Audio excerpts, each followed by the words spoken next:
بسم اللہ الرحمن الرحیم۔ السلام علیکم۔ آج کی ویڈیو میں ہم آپ کو بتائیں گے پیغمبر خدا حضرت ابراہیم علیہ السلام کے بارے میں، ان کی ولادت کے بارے میں، بت پرستی کے خلاف ان کی تبلیغ اور نمرود کی طرف سے ان کو آگ میں پھینکے جانے کا واقعہ۔ اس ویڈیو کو آخر تک ضرور دیکھیے گا۔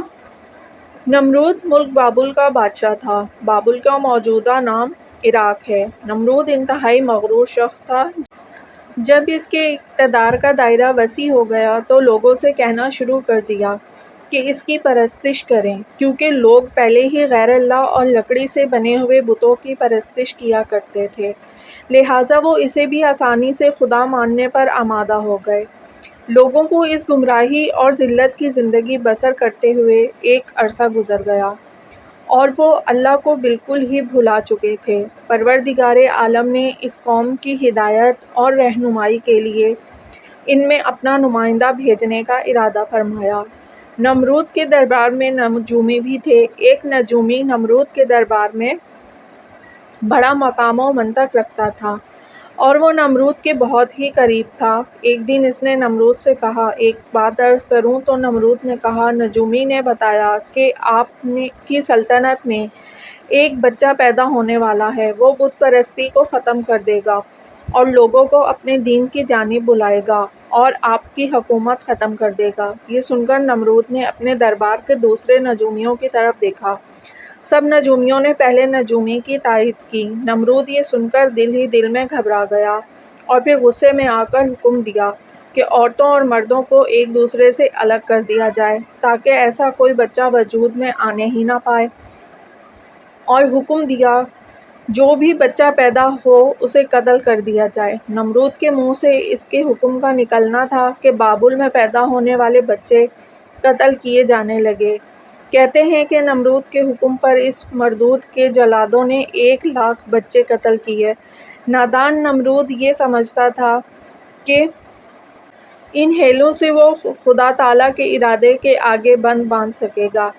اسی ملک بابل میں ایک خاتون تھیں جن کا نام تاریخ نے نونا بتایا ہے۔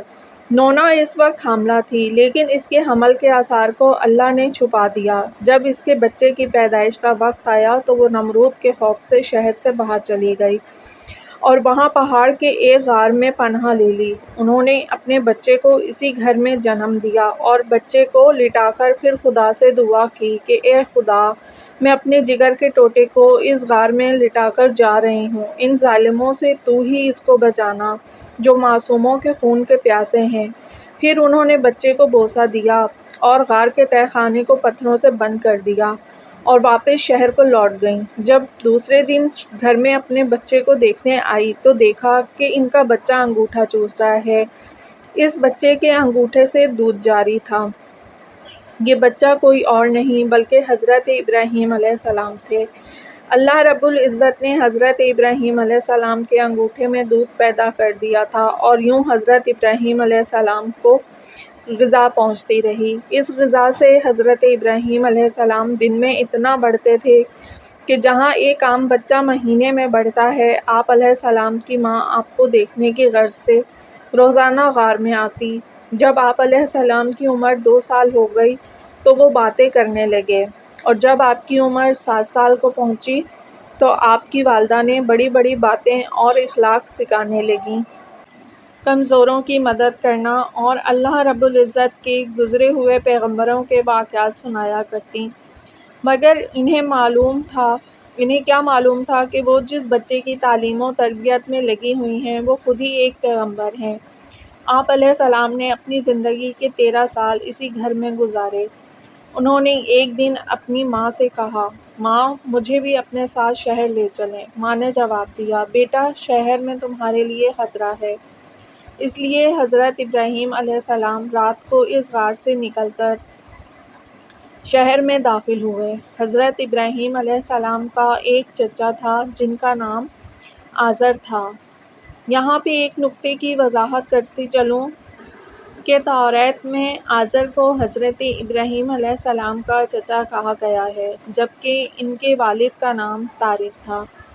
قرآن مجید میں ان کے والد کا نام آزر کہا گیا ہے۔ بہت سے علماء کا کہنا ہے کہ آزر حضرت ابراہیم علیہ السلام کا باپ نہ تھا بلکہ ان کے والد طارق تھے اور وہ مسلمان تھے۔ ارباب نسب کا بھی اسی پر اتفاق ہے کہ حضرت ابراہیم علیہ السلام کے والد طارق تھے، لہٰذا قرآن مجید اور اکثر حدیثوں میں جو آزر کو باپ کہا گیا ہے وہ مجاز کے طور پر ہے کیونکہ وہ ان حضرت علیہ السلام کے چچا تھے، اور عرب میں یہ رواج ہے کہ چچا کو باپ کہتے ہیں۔ یا یہ بھی ہو سکتا ہے کہ وہ آپ کا چچا ہی رہا ہو اور طارق کی وفات کے بعد ان کی والدہ سے عقد کیا ہو اور آپ کی تربیت کی ہو، اسی سبب سے اسی کو باپ کہا گیا ہے۔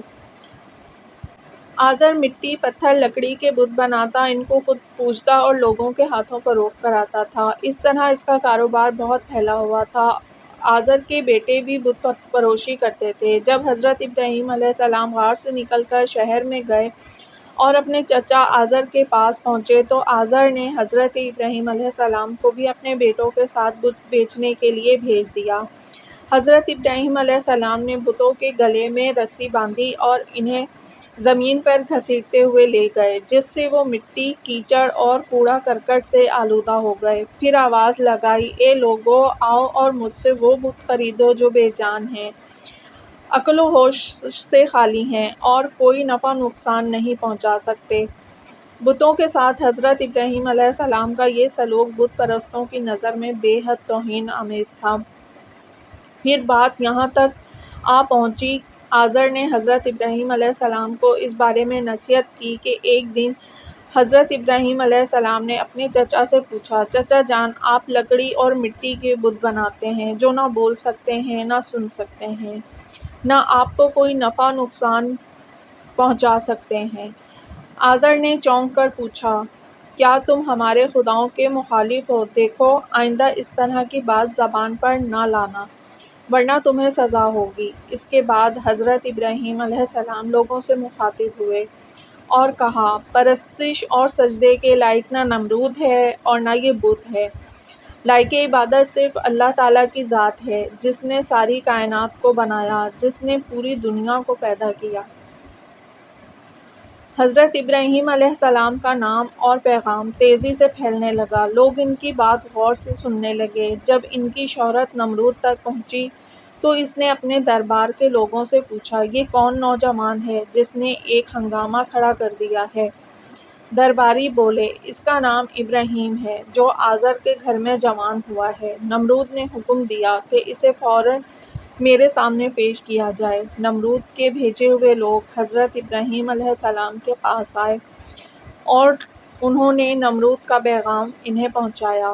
حضرت ابراہیم علیہ السلام نمرود کے پاس پہنچے۔ نمرود نے پوچھا، نوجوان، تم جس خدا کی بات کرتے ہو وہ کون ہے؟ تو حضرت ابراہیم علیہ السلام نے جواب دیا، میرا خدا وہ ہے جو لوگوں کو زندگی اور موت دینے کی قدرت رکھتا ہے۔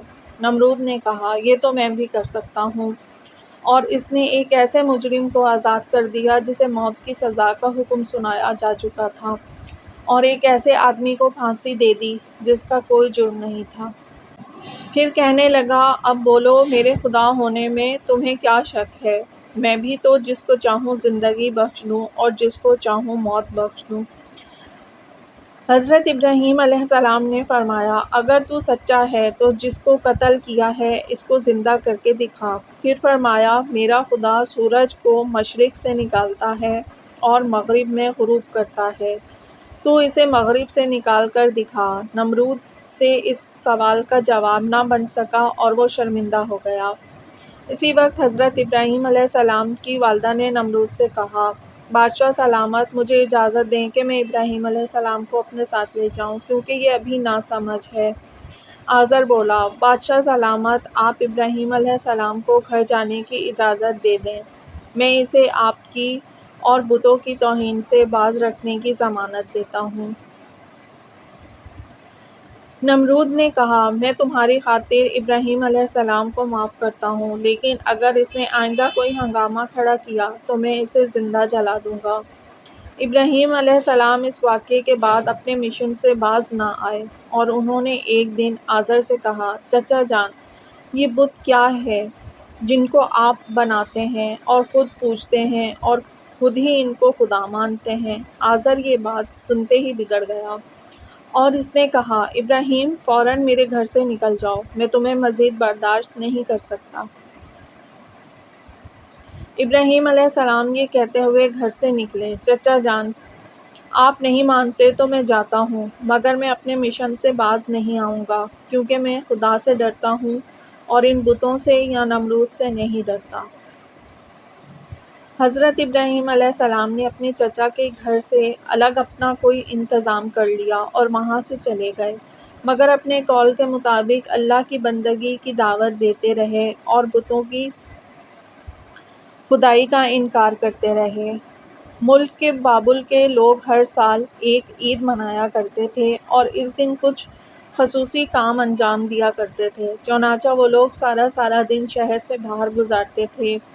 ایک دفعہ جب عید کا دن آیا اور وہ لوگ شہر سے باہر چلے گئے تو حضرت ابراہیم علیہ السلام اکیلے اس شہر میں رہ گئے۔ جب حضرت ابراہیم علیہ السلام نے دیکھا کہ شہر خالی ہے اور بت خانے کا کوئی محافظ بھی نہیں ہے، حضرت ابراہیم علیہ السلام نے ایک کلہاڑا لیا اور بت خانے میں جا پہنچے۔ اس عالی شان بت خانے کو دیکھنے لگے جس کو بڑی نفاست کے ساتھ سجایا گیا تھا۔ اس میں مختلف بتوں کو ان کے مطابق ترتیب میں رکھا گیا تھا۔ تب آپ نے ان بتوں کا مذاق اڑانے کے لیے کھانا ان کے آگے رکھا جو آپ ساتھ لے کر گئے تھے۔ آپ نے ان سے کہا کہ تم کھانا کھاؤ گے؟ جب بتوں کی طرف سے کوئی جواب نہ ملا تو کہا، تم بولتے کیوں نہیں؟ لیکن اب بھی کوئی جواب نہ ملا۔ اس پر حضرت ابراہیم علیہ السلام نے کلہاڑا اٹھایا اور ایک کنارے سے بتوں کو توڑنا شروع کیا۔ سارے بت چکنا چور کر دیے۔ آخر میں سب سے بڑے بت کے کندھے پر کلہاڑا رکھا اور بت خانے سے چلے گئے۔ جب شہر کے لوگ واپس لوٹے تو اپنے بت خانے میں گئے۔ وہاں جو ان کے بتوں کا حشر تھا یہ دیکھ کر وہ بہت حیران اور پریشان ہو گئے۔ لوگ سوچ میں مبتلا تھے کہ یہ سب کچھ کس نے کیا ہے۔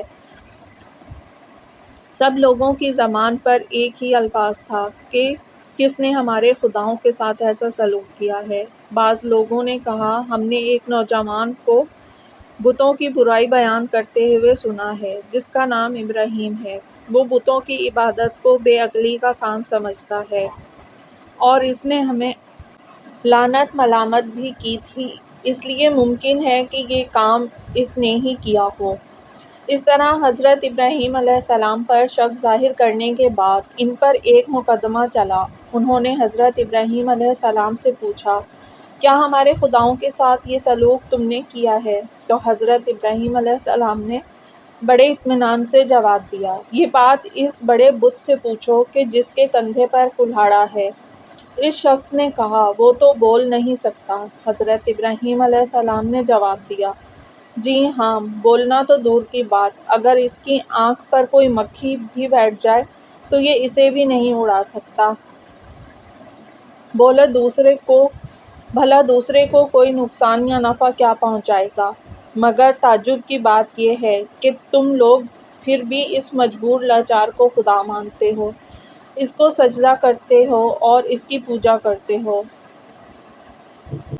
بس نہیں کرتے ہو تو اس خدا کی عبادت جس نے ساری کائنات کو پیدا کیا اور جو ہر چیز پر قدرت رکھتا ہے۔ لوگوں نے حضرت ابراہیم علیہ السلام کی باتیں بڑے غور سے سنی اور سوچنے لگ گئے کہ واقعی ہی نوجوان سچ کہتا ہے۔ سچ مچ لکڑی، مٹی اور پتھر کی مورتیوں میں کیا طاقت ہے، لیکن ایک آدمی کے دل پر آپ علیہ السلام کی باتوں کا الٹا ہی اثر ہوا اور وہ بولا کہ ہمارے خداؤں کا ستیہ ناش تم نے ہی کیا ہے، اور اگر تمہیں چھوڑ دیا جائے، آج تم نے ہمارے بتوں کو توڑا ہے، کل ہمارا بت خانہ ہی توڑ ڈالو گے، اس لیے تم جیسے انسان کو زندہ نہیں چھوڑا جا سکتا۔ تو جو لوگ اس وقت وہاں موجود تھے تو وہ یہ سب کچھ سن رہے تھے۔ یہ نمرود کا بھیجا ہوا جج تھا۔ لوگ کھڑے اس بات کا انتظار کر رہے تھے کہ دیکھیں نوجوان کے لیے کیا سزا تجویز کی جاتی ہے۔ اس سزا کو سننے کے لیے انہیں زیادہ انتظار نہ کرنا پڑا۔ جج بولا، ابراہیم، تمہارے اس جرم کی سزا یہ ہے کہ تمہیں زندہ جلا دیا جائے گا اور تمہاری آگ ہوا میں اڑا دی جائے گی۔ ابراہیم علیہ السلام نے کہا، میں تمہارے اس فیصلے سے نہیں ڈرتا، زندگی اور موت کا مالک میرا اللہ ہے، میں جو کچھ کہہ رہا ہوں وہ حق ہے اور میرا اللہ سن رہا ہے۔ جج نے حضرت ابراہیم علیہ السلام کو جو فیصلہ سنایا، نمرود نے اس پر عمل درآمد کرنے کے لیے فوراً تیاری شروع کر دی۔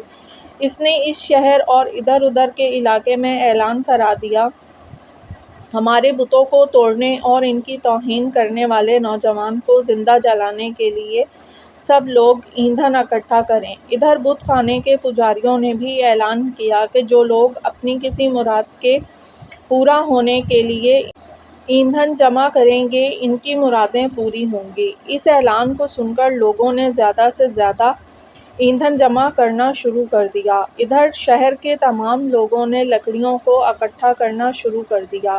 ادھر ابراہیم علیہ السلام قید کر لیے گئے۔ لوگوں نے ایندھن کے لیے لکڑیوں کو اکٹھا کر کے ایک جگہ اس کا اسٹال لگا دیا۔ اس کے بعد ان لکڑیوں کو آگ لگائی گئی۔ جب شعلے بھڑک اٹھے تو حضرت ابراہیم علیہ السلام کو قید خانے سے نکال کر لایا گیا۔ جب انہیں اس میدان میں لایا گیا جہاں آگ جلائی گئی تھی تو آپ علیہ السلام اس آگ کو دیکھ کر ہنس پڑے۔ حضرت ابراہیم علیہ السلام نے اس اونچے مینار کو بھی دیکھا جو میدان سے کچھ دوری پر تعمیر کیا گیا تھا، جس میں ایک خوبصورت کمرہ تھا جہاں نمرود کے ساتھ اس کے وزیر اور بشیر بیٹھے تھے۔ کہتے ہیں کہ یہ آگ اس قدر شدید تھی کہ اس کے اوپر سے پرندہ بھی نہیں گزر سکتا تھا۔ چنانچہ حضرت ابراہیم علیہ السلام کو لایا گیا تو ان لوگوں کو یہ معاملہ پیش آیا کہ اب ابراہیم کو آگ میں کیسے پھینکا جائے۔ اس دوران شیطان نے لوگوں کے دماغ میں منجنی کا تصور ڈالا۔ حضرت امام جعفر صادق علیہ السلام سے منقول ہے کہ منجنی دنیا میں سب سے پہلے حضرت ابراہیم علیہ السلام کے لیے کوفہ میں غصار نامی ایک نہر کے کنارے بنائی گئی اور وہ قریۂ کنتانہ میں بنائی گئی۔ اس منجنی کو شیطان نے بنایا تھا۔ چنانچہ حضرت ابراہیم علیہ السلام کو منجنی کے ذریعے آگ میں پھینک دیا۔ اس وقت آسمان و زمین سے فریاد بلند ہوئی اور کائنات کی ہر ایک شے نے حضرت ابراہیم علیہ السلام کی امداد کی۔ خواہش کی زمین نے کہا کہ پروردگار، مجھ پر سوائے ابراہیم علیہ السلام کے تیری عبادت کرنے والا کوئی اور نہیں ہے، کیا تو راضی ہے کہ لوگ اسے جلا دیں؟ فرشتوں نے کہا، تیرے خلیل ابراہیم علیہ السلام کو لوگ جلاتے ہیں۔ حق تعالیٰ نے فرمایا، اگر مجھ سے خود مدد طلب کرے گا تو میں یقیناً قبول کروں گا۔ جب جبرائیل علیہ السلام نے کہا، خداوند، تیرے خلیل حضرت ابراہیم علیہ السلام کے سوا زمین پر تیری عبادت کرنے والا کوئی نہیں، تو نے ان کے دشمنوں کو ان پر مسلط کر دیا ہے تاکہ ان کو آگ میں جلا دیں۔ حق تعالیٰ نے فرمایا، خاموش ہو جا، ایسی بات تیرے جیسا بندہ ہی کہہ سکتا ہے جو ڈرتا ہے کہ کوئی امر اس کے قبضۂ اختیار سے باہر ہو جائے گا۔ وہ بندہ میرا ہے، جس وقت چاہوں گا اس وقت بچا لوں گا، اگر وہ مجھ سے دعا کرے گا تو میں قبول کروں گا۔ پھر ابراہیم علیہ السلام نے اپنے پروردگار سے دعا کی۔ اس وقت جبرائیل علیہ السلام نے حضرت ابراہیم علیہ السلام سے ہوا میں ملاقات کی جبکہ وہ منجنی سے جدا ہو چکے تھے اور پوچھا کہ اے ابراہیم علیہ السلام، کوئی حاجت مجھ سے ہے؟ آپ علیہ السلام نے فرمایا، ان سے کوئی حاجت نہیں ہے، لیکن عالموں کے پروردگار سے میری حاجت ضرور ہے۔ حضرت ابراہیم علیہ السلام نے خدا کی بارگاہ میں دعا کی۔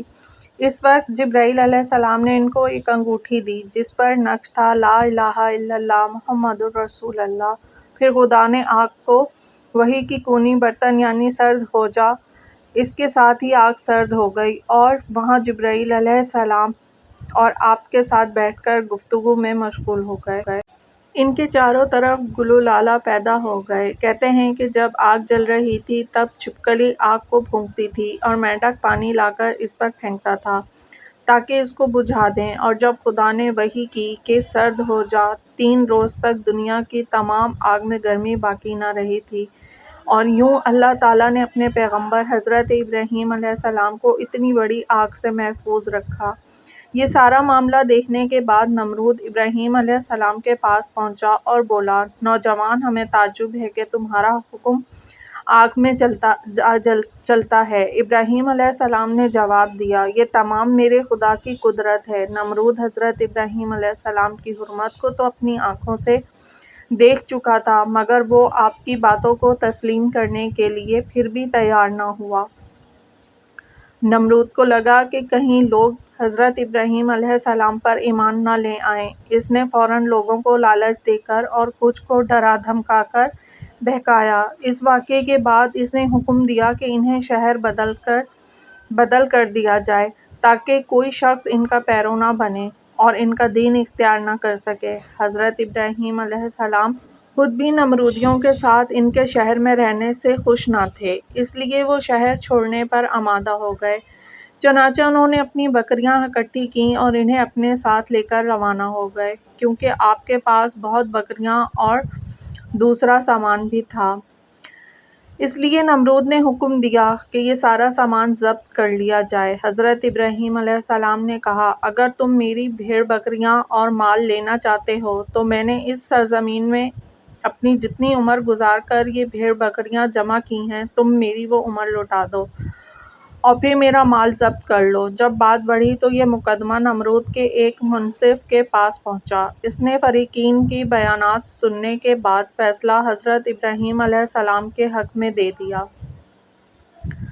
تب آپ اپنی بکریاں اور دوسرا سامان لے کر اپنی بیوی سارہ اور اپنے بھتیجے حضرت لوط علیہ السلام کے ہمراہ بابل چھوڑ کر چل دیے۔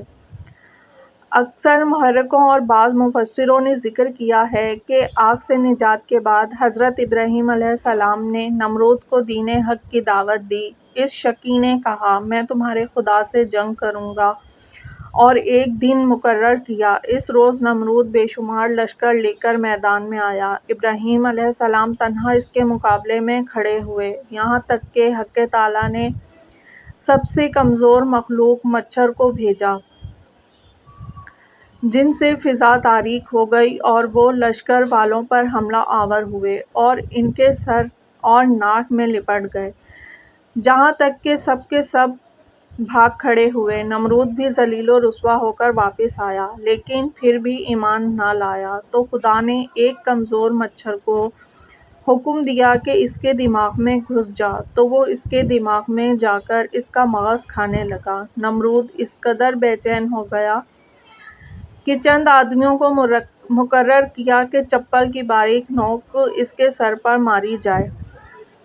نمرود کو اسی حالت میں 40 سال گزر گئے تو وہ ایمان نہ لایا، بالآخر اسی حالت میں مر گیا اور اس پر جہنم مسلط ہو گئی۔ امید ہے ہماری آج کی ویڈیو آپ کو اچھی لگی ہو تو اسے لائک اور سبسکرائب ضرور کیجیے گا۔ ملتے ہیں اگلی ویڈیو میں، تب تک کے لیے اللہ حافظ۔